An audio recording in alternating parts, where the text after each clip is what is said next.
고린도후서 13장 3절과 4절.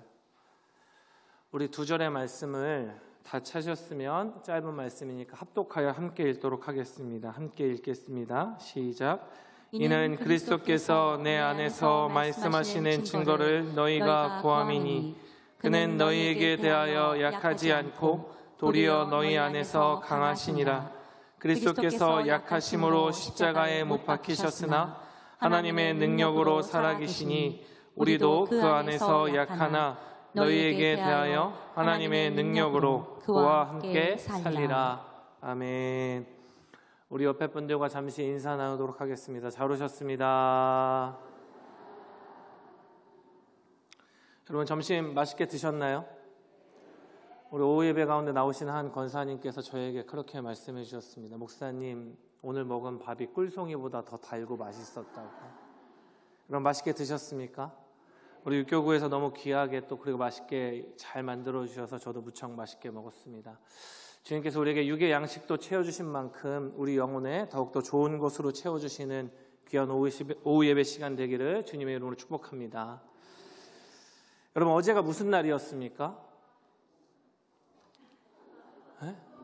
뭐라고? 퍼레이드 한 날, 우리 사랑의 행진한 날이죠. 은혜가 넘칩니다. 어제가 우리가 사랑의 행진을 한 날임과 동시에 제가 알고 있기로는 초복이었었습니다. 여러분 맞습니까? 몸에 좋은 것들 많이 드셨어요? 여러분 우리나라 사람들은 건강을 잘 챙기려고 하는 그런 특유의 습성이 있죠. 저희 어머니께서는 예전에 식당을 운영하셨었는데 이렇게 닭 요리를 하는 식당을 운영하셨습니다. 닭볶음탕도 파셨고 닭 한 마리 칼국수도 파셨고 또 하나 이제 삼계탕도 파셨었어요. 어제 같은 복날이 되면 사람들이 엄청 삼계탕 잡수시러 찾아오셨습니다. 저도 시간이 있을 때면은 늘 가서 도와드렸던 기억이 있습니다. 우리나라 여름이 매우 덥기 때문에 몸에 좋은 음식을 섭취하여서 이 여름 더위를 잘 견딜 수 있도록 하는 그런 문화가 있는 것이죠. 실제로 좋은 음식을 먹고 나면 조금 기운이 나는 것 같기도 합니다. 뿐만 아니라 주변 사람들을 살펴보면 영양제 같은 것들도 무척 많이 잡수시는 분들도 어렵지 않게 찾아볼 수 있죠. 여러분들이 앞에 있는 이원석 목사를 바라볼 때 별로 어울리지 않는다라고 생각하실 수도 있으시겠지만 여러분 저는 제가 꽤 영양제를 잘 챙겨 먹습니다.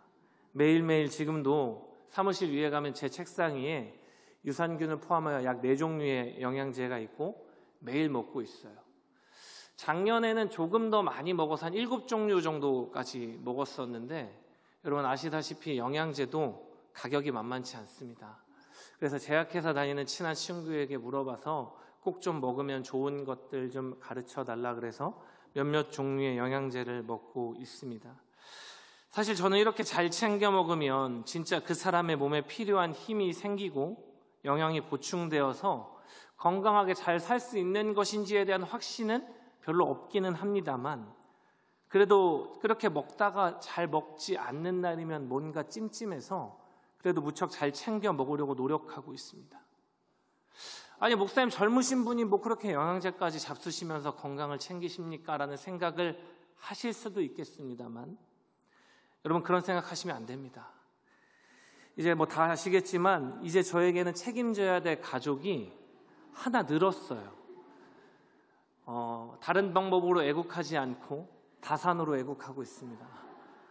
여러분 몸에 좋은 것들 있으면 더 많이 나눠주시면 감사하겠습니다. 여러분 이처럼 세상에서는 우리 삶에 힘이 되는 것, 지쳐 있다가도 기력을 회복시켜주고 우리를 강하게 하는 것, 우리에게 힘되는 것들에 관하여서 많은 관심을 갖고 살아갑니다. 건강해지기 위해서 좋은 것을 찾아 먹기도 하고 또 삶에 힘을 더해주기 위하여서 좋은 것을 보고 여행을 가기도 합니다. 혹은 자기를 만족시킬 수 있는 물건들을 구매하기도 하죠. 여러분 이러한 것들이 결코 나쁘다라는 것이 아닙니다. 지나치지만 않는다면 이러한 방법들을 통하여서 삶의 힘을 얻을 수 있다면 충분히 좋은 촉매가 될 수 있겠죠. 그런데 사랑하는 성도 여러분, 이러한 것들이 과연 성도의 이 육적인 것들 말고 성도의 영혼에 있어서도 과연 그 힘을 더할 수 있는 것인가? 결단코 그렇지 않다라는 것입니다. 우리의 영혼은 이러한 세상적인 것들로 말미암아 그러한 것들을 통하여 힘을 얻을 수 없다라는 말이지요. 그러면 성도는 어떻게 힘을 얻고 살아가는가? 오늘 우리가 함께 읽었던 고린도후서 13장 4절 하반절을 보면 사도 바울은 이렇게 이야기합니다. 하나님의 능력으로 그와 함께 살리라. 성도가 무엇으로 살아간다고요? 하나님의 능력으로. 그분이 우리에게 힘 주시면 그 힘을 의지하면서 살아가는 것이고 그가 나와 함께 하신다라는 그 굳건한 믿음을 가지고 살아갈 때에 성도의 영혼에는 더욱더 힘이 더하여지는 것이죠. 우리 옆에 분들과 다시 한번 인사 나눠보도록 하겠습니다. 하나님 능력으로 살아갑시다. 그렇다면 과연 그 하나님의 능력이 나와 함께 한다라는 것, 성도의 영혼이 하나님의 능력을 힘입어 살아간다는 것이 무엇일까 하는 것입니다. 사도 바울은 고린도 후서를 기록하면서, 특별히 앞서 고린도 전서를 기록하면서는 고린도 교회 성도들을 향하여서 질책과 책망을 하였었죠. 본질이 아닌 것에 시선과 마음을 빼앗겨 그렇게 살아가지 말고 회개하고 돌이킬 것을 촉구하였습니다. 그리고 이후에 소식을 듣게 됩니다. 그들이 회개하고 돌이켰노라고. 그리고 다시금 두 번째 편지를 기록하면서 마지막 13장에 성도들로 하여금 하나님의 능력으로 살아갈 것을 권면하는데, 특별히 사도 바울은 이 하나님의 능력이라는 것을 그리스도께서 지신 십자가와 연결시켜 이야기하고 있습니다. 오늘 본문 4절 말씀 우리 다 같이 한번 읽어봤으면 좋겠는데요. 본문 4절의 말씀입니다. 시작. 그리스도께서 약하심으로 십자가에 못 박히셨으나 하나님의 능력으로 살아계시니 우리도 그 안에서 약하나 너희에게 대하여 하나님의 능력으로 그와 함께 살리라. 아멘. 사도 바울은 말하기를 예수께서 약해지셔서 십자가에 매달리셨는데 하나님의 능력으로 말미암아 살아나셨다. 우리도 약할 수 있지만 하나님의 능력이 있기 때문에 그의 능력으로 말미암아 그와 동행하며 살 수 있다라고 이야기하고 있는 것이죠. 여러분, 이 십자가라고 하는 것이 교회와 성도에게 있어서뿐만 아니라 세상에게서도 있어서 굉장히 양면성을 가지고 있는 것이죠. 사실 십자가는 사형을 당하는 도구 가운데 하나입니다. 가장 극한의 고통을 주어 사형수를 죽이는 방법이죠. 그러하기에 아무나 올라가서 이 십자가 틀에서 죽임을 당하는 것이 아니라 극악무도한 범죄를 저지른 사람에게만 특별히 이 십자가의 형을 내렸었습니다. 그런데 이렇게 흉악한 살인의 도구가 우리 믿는 자들에게는 구원의 증거가 되고 부활의 소망이 되며 하나님의 능력을 경험하는 자리가 된다라는 아주 양면적인 모습을 이야기하고 있는 것이죠. 사실 예수 그리스도를 십자가에 처형하였었던 당시 종교 지도자들은 예수라고 하는 그 젊디 젊은 남자가 하나님의 아들이라고 본인이 스스로 메시아라고 이야기하는 그것을 막기 위하여서 정치적이고 종교적인 죽음으로 내몰았습니다. 그것이 바로 나무에 달려 죽게끔 하는, 그리고 가장 고통스럽게 죽이기 위하여 십자가에 매달게 되었다는 것이죠. 그런데 그 십자가가 오히려 우리에게 있어서는 죄사함의 상징이 되고 우리 구원의 보증이 되었다라는 이 양면이 바로 교회와 성도에게는 존재합니다. 그런데 뿐만 아니라 이 십자가 성격의 양면성뿐만 아니라 그리스도의 구원 사역에서도 십자가의 양면은 존재하고 있습니다. 그리스도의 사역 가운데 나타나는 십자가의 양면의 첫 번째가 무엇이냐면 그 십자가로 말미암아 약해지신 그리스도를 나타낸다라는 거예요. 그리스도께서 약해지셨다. 오늘 본문에서는 그 십자가의 양면에 관하여 이렇게 고백합니다. 13장 4절 전반부에 보면 그리스도께서 약하심으로 십자가에 못 박히셨다라고 기록하고 있죠. 사도 바울은 약해지신 그리스도에 관하여서 먼저 말씀하고 있습니다. 여러분, 그리스도께서 체포당할 당시의 모습을 한번 떠올려 보시죠. 그는 말없이 순순히 끌려가셨습니다. 저항하거나 항거하지 아니하셨고 그러한 모습은 전혀 없이 순순히 그의 죽음의 모습을 받아들이셨습니다. 마치 모든 것을 포기한 사람처럼. 여러분, 우리가 열심을 내어 살다가 어느 순간 벽을 만나면 탁 포기해버려요. 그러면 아무것도 하지 않게 되거든요. 마치 그리스도께서 그러한 모습처럼 그를 잡으러 온 십자가 군병들이 있었고 그에게 고통을 주는 그러한 무리들이 분명히 있었음에도 불구하고 특별히 저항하시지도 않았고 순순히 그의 죽음을 받아들이셨다라는 것이죠. 그리스도께서 이처럼 그렇게 순순하게 죽으셨던 것은 그가 실제로 힘이 없으셨기 때문이 아니라 혹은 그들의 그 무자비한 폭력에 굴복하였기 때문이 아니라 예수님 스스로 약해지시기로 결심하셨기 때문에 그 약함의 자리로 들어가시기로 순종하기로 하셨기 때문에 그러한 모습 가운데 십자가에서 약해지셨습니다. 여러분, 사실 예수께서 이 땅에 오신 것 자체가 자기 비하 그 자체였었습니다. 성경에 기록된 말씀처럼 그는 근본 하나님의 본체이셨고 또 하나님과 동등됨을 취할 것으로 여기지 아니하셨으며 종의 형체를 가지고 이 땅에 오셔서 더할 나위 없이 낮아지셨습니다. 뿐만 아니라 낮아지신 것뿐만 아니라 스스로 더욱더 약하여져서 십자가에 죽기까지 하셨다라는 것이죠. 우리 인간은 힘이 없고 지혜가 없고 물질이 없고 권세가 없으면 스스로 약하여질 수밖에 없지만 예수께서는 그러하지 않으셨음에도 불구하고 스스로 낮아지셨다라는 것입니다. 실제로 예수님을 잡으러 온 군병들이 있었죠. 그 모습을 보고 제자 베드로가 어떻게 행하였습니까? 도망가지 않은 것도 칭찬할 만한데 그의 화를 이기지 못하고 예수를 잡으러 온 군병의 귀를 잘라버립니다. 그랬더니 예수께서 무엇이라고 말씀하셨습니까? 마태복음 26장 53절과 54절에 이르시기를 너는 내가 아버지께 구하여 지금 12군단 더 되는 천사들을 보내시게 할 수 없을 줄로 아느냐? 내가 만약 그렇게 하면 이런 일이 있으리라 한 성경이 어떻게 이루어지겠느냐 하시더라. 그러니까 예수께서는 능력이 없어서 권세가 없어서 약하여지신 것이 아니라 약함을 취하셨던 것이죠. 얼마든지 더 강한 힘으로 그들을 눌러버리실 수 있는 분이셨지만 그렇게 하지 않으셨고 가장 낮은 자리, 가장 고통의 자리로 스스로 가셨던 것입니다. 왜 그러합니까? 첫째로는 예수께서 방금 말씀하셨던 것처럼 아버지의 말씀대로 이루어지기 위하여서였었고, 둘째로 자기 자신이 그렇게 십자가를 짐으로 말미암아 그 위에서 죽을 때 말미암아 하나님 아버지께서 세상의 모든 사람들을 살리실 것을 믿고 또 아셨기 때문입니다. 그럼에도 불구하고 예수께서 가장 약하여졌을 때에 세상의 사람들은 그를 비웃었고 조롱하였으며 실패자라고 손가락질했었습니다. 이것이 바로 십자가 위에서 나타나신 그리스도의 고난이 되고 약해지심으로 이룬 그리스도의 사역이 됩니다.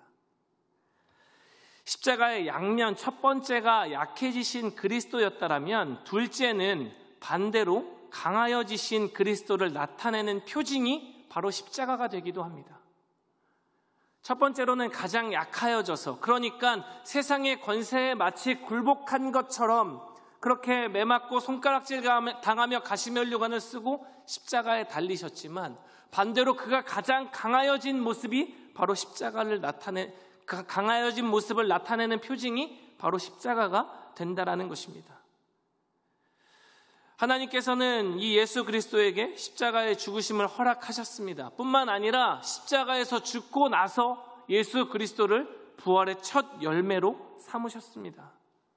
그리고 이후에 예수께서 부활하시고 난 뒤에 얼마 동안 이 땅의 제자들과 함께 머물러 있다가 승천하시죠. 그 승천하신 뒤에는 하나님 우편 보좌에 앉으셔서 세계와 우주를 통치하십니다. 빌립보서 2장 8절에서 11절 말씀은 부활하신 그리스도에 관하여 이렇게 고백하고 있습니다. 사람의 모양으로 나타나사 자기를 낮추시고 죽기까지 복종하셨으니 곧 십자가에 죽으심이라. 이러므로 하나님이 그를 지극히 높여 모든 이름 위에 뛰어난 이름을 주사 하늘에 있는 자들과 땅에 있는 자들과 땅 아래에 있는 자들로 모든 무릎을 예수의 이름에 꿇게 하시고 모든 입으로 예수 그리스도를 주라 시인하여 하나님 아버지께 영광을 돌리게 하셨느니라. 십자가에서 죽으실 때에는 가장 약하여진 모습, 가장 고통스러운 모습에 계셨던 그리스도였으나 그 십자가를 지심으로 말미암아 부활의 첫 열매가 되셨고 하나님께서는 그를 지극히 높여 모든 이름 위에 뛰어난 이름을 주셨다고, 하늘에 있는 자들과 땅에 있는 자들로 모두 예수의 이름 앞에 무릎 꿇게 하셨노라고. 가장 높은 자, 가장 강한 자의 모습으로서 바뀌어진 예수 그리스도의 모습을 나타내 보여주고 있는 것이지요. 여러분, 이처럼 십자가는 그리스도의 사역 가운데에서도 두 가지의 모습으로 우리에게 역사하고 있습니다. 약하여지신 그리스도, 반대로 가장 강하여지신 그리스도를 나타내 보여주고 있는 것이죠. 여러분, 이러한 삶 십자가의 역사는 오늘날을 살아가는 우리 성도들에게도 동일하게 적용되어지고 있습니다. 사실 우리가 신앙생활을 하면서 나의 삶 가운데 십자가라고 부르는 고난과 고통은 얼마든지 있을 수 있습니다. 질병이나 물질의 고통이 다가오기도 하고, 우리 청년들 같은 경우는 좁은 취업문의 고통이 있을 수 있죠. 부모의 입장에서는 말을 잘 듣지 않는 자녀와의 갈등, 직장 내에서의 어려움, 부부 사이의 불화 등으로 나에게 피할 수 없는 십자가처럼 다가오는 고통들이 분명히 있다라는 것입니다. 그 고통 가운데에서 인간은 한없이 약해질 수밖에 없어요. 왜? 그 고통이라는 것은, 그 고난이라는 것은 내가 이겨낼 수 없기에 나에게 고통과 고난이 되는 것이거든요. 이겨낼 수 있으면, 견뎌낼 수 있으면 왜 고민하겠어요? 왜 고통당하겠습니까? 도저히 어찌할 바를 모르게 나에게 덮쳐오기에 그것이 나에게 고난이고 고통이 된다라는 것이지요. 지금 이 순간에도 그 십자가를 매는 듯한 고통 가운데 있는 성도들이 이 자리 가운데 있을 수 있습니다. 그러나 바로 그때 우리 믿는 자들이 기억해야 될 것이 있습니다. 그 십자가는 우리를 그렇게 약하게 하여 죽이기 위함이 아니라 다시 강하게 하여 살리시기 위함이라는 것입니다. 우리 안에 죽어야 하는 것들을 죽이고 살아나야 할 것들을 다시 살리게 하시기 위하여서 하나님께서 우리에게 주신 것이 바로 그 십자가가 됩니다. 그러하기에 우리가 잘 알고 있는 것처럼 사도 바울 자신도 육신의 가시로 인하여서 고통당하였었지만 고린도후서 12장 9절에 무엇이라고 고백하는가? 이렇게 이야기하죠. 나에게 이르기를 내 은혜가 내게 족하도다. 이는 내 능력이 약한 데서 온전하여짐이라 하신지라. 그러므로 도리어 크게 기뻐함으로 나의 여러 약한 것들에 대하여 자랑하리니 이는 그리스도의 능력이 내게 머물게 하려 함이라. 여러분, 아멘이십니까? 성도는 바로 그 약함의 자리, 그 십자가의 고통이 그것으로 말미암아 하나님의 능력을 경험하고 나를 더욱더 강하게 이끌어주시는 주님의 손길을 경험한 때일 줄로 믿습니다. 십자가의 이 양면처럼 우리는 약한 데서 온전하여지는 것이고 더욱 강하여지는 것이다 라고 사도 바울은 고백하고 있습니다. 예수께서 바로 그러한 삶을 살아내셨던 것이지요. 하나님의 약속된 계시와 메시아의 사명을 감당하기 위하여서 그는 가장 높은 보좌 위에 있으셨으나 가장 낮아지셨고 또 가장 약하여지셨습니다. 그러나 하나님의 능력으로 말미암아 가장 강하여지신 그리스도가 바로 우리의 주님이십니다. 그리스도의 십자가를 의지하고 사는 우리들에게는 예수께 임하였던 하나님의 그 능력이 동일하게 역사하는 줄로 믿습니다. 그렇게 약하여진 우리의 모습으로 말미암아 더욱더 나를 강하게 하신 하나님을 경험하게 되는 것이죠. 사실 오늘을 살아가는 우리들이야말로 그렇게 한없이 연약한 존재입니다. 마치 스스로는 아무것도 할 수 없는 아기처럼 우리는 그 어떠한 선한 것도 어떠한 의로운 모습도 흉내조차 낼 수가 없습니다. 그러나 그리스도께서 십자가를 지심으로 하나님의 능력을 힘입어 강하여지신 것처럼 하나님께서는 우리도 강하게 하신다라는 그 성경의 약속을 믿고 살아가는 우리들이 되기를 소망합니다. 그러하기에 우리는 세상을 살아가면서도 나를 강하게 하실 하나님의 능력을 의지함으로 담대할 수 있고 교회는 악을 행하는 자들로 인하여 결코 무너지지 않을 수가 있습니다. 우리가 강하기 때문이 아니라 우리를 강하게 하여 주시는 하나님의 능력으로 말미암는다는 사실을 늘 기억하는 우리 열방의 성도들 되기를 주님의 이름으로 축원드립니다. 어제 우리 교회는 전 성도가 함께 모여서 사랑의 행진을 했습니다. 우리 담임 목사님과 지도 목사님을 비롯하여서 여러 장로님들과 또 아주 어린 아이들까지 함께 귀한 발걸음을 함께 동행함으로 걸어갔었죠. 저 또한 어제 사랑의 행진 가운데 아주 오랜만에 색다른 경험을 했었습니다. 보신 분들도 있었겠지만 미처 우산을 준비하지 못했었던 저였기 때문에 담임 목사님 오전에 설교대로 비가 막 쏟아질 때 머리부터 발끝까지 젖는 경험을 아주 오랜만에 하였었습니다. 행진하는 맨 뒤편에 있다가 이제 조금 앞쪽으로 가야 되겠다고 막 빨리 걷고 있는데 비가 막 쏟아지기 시작하는 거예요. 주변을 둘러보니까 다리 밑에 피하거나 이렇게 벤치 밑에라도 잠시 비를 피했다 가면 좋으련만 제 주변에는 아무것도 존재하지 않았습니다.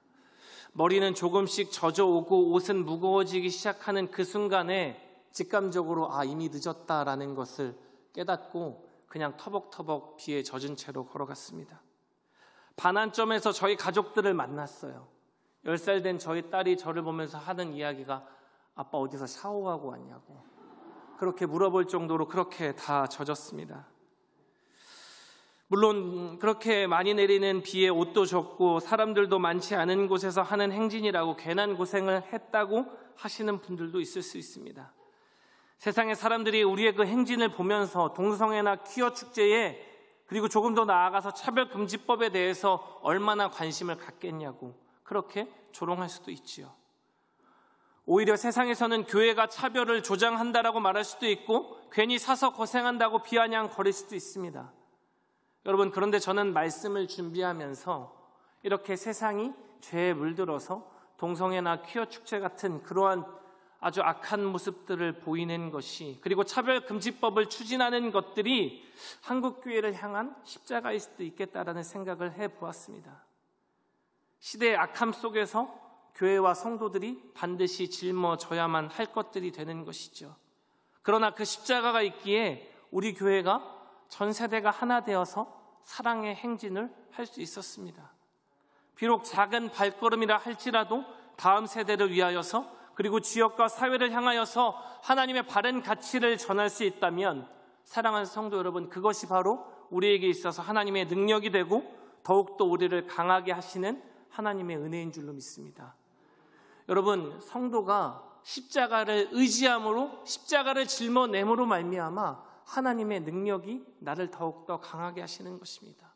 한국교회와 이 시대에도 마찬가지이죠. 그것을 바라보는 우리들이 되어야만 하는 것입니다. 여러분, 마지막으로 말씀 한 구절만 읽고 말씀을 정리하고자 합니다. 고린도전서 1장 18절의 말씀입니다. 우리 다 같이 한번 읽어보도록 하겠습니다. 시작. 십자가의 도가 멸망하는 자들에게는 미련한 것이요 구원을 받는 우리에게는 하나님의 능력이라. 아멘. 제가 다시 한번 읽겠습니다. 십자가의 도가 멸망하는 자들에게는 미련한 것이요 구원을 받는 우리에게는 하나님의 능력이라. 십자가를 지신다는, 예수께서 십자가를 지셨을 때에 세상에서 바라보면 그는 처절한 실패자였어요. 마리아와 요셉의 아들에 불과했던 이제 갓 30 넘은 저 청년이 하나님의 아들이라고 내가 메시아라고 이야기하는 그 오만방자한 청년을 가장 고통스럽게 죽이는 사형의 도구였었습니다. 가장 약하여지시고 가장 낮아지신 모습이었었죠. 그러나 하나님의 능력이 그와 함께할 때 그는 가장 높아지셨습니다. 사도 바울은 우리에게 이야기하기를 이러한 십자가의 도가 멸망하는 자들에게는 미련한 것이지만 구원을 받는 우리들, 구원을 받아 살아가는 우리 열방교회에는 하나님의 능력이 된다라고 이야기하고 있는 것이죠. 여러분, 이 고백대로 살아내는 우리 교회가 되었으면 좋겠습니다. 여전히 개인의 삶 속에서 지고 있는 십자가도 있고 교회와 시대가 짊어지고 있는 십자가가 있을 수도 있습니다. 고통과 시련이고 어려움과 눈물입니다. 그러나 사도 바울은 우리는 약하지만 십자가를 의지하는 우리에게 하나님의 능력이 임할 때에 우리는 세상이 비할 수 없이 강하여진다라고 말하고 있는 것이죠. 성도는 이러한 사실을 의지하며 살아내는 존재입니다. 여러분, 우리가 믿는 하나님께서는 선하신 하나님인 줄로 믿습니다. 십자가를 우리에게 지으신 것은 우리를 더욱더 강하게 하여 주의 능력을 경험케 하기 위함이죠. 현대를 살아가는 우리 모든 열방의 성도들이 그렇게 하나님의 능력으로 우리 영혼을 강하게 하시는 하나님을 의지함으로 말미암아 그렇게 세상 가운데 살아가며 나와 함께 하시는 주님의 큰 위로와 사랑을 경험하시기를 주님의 이름으로 축원드립니다.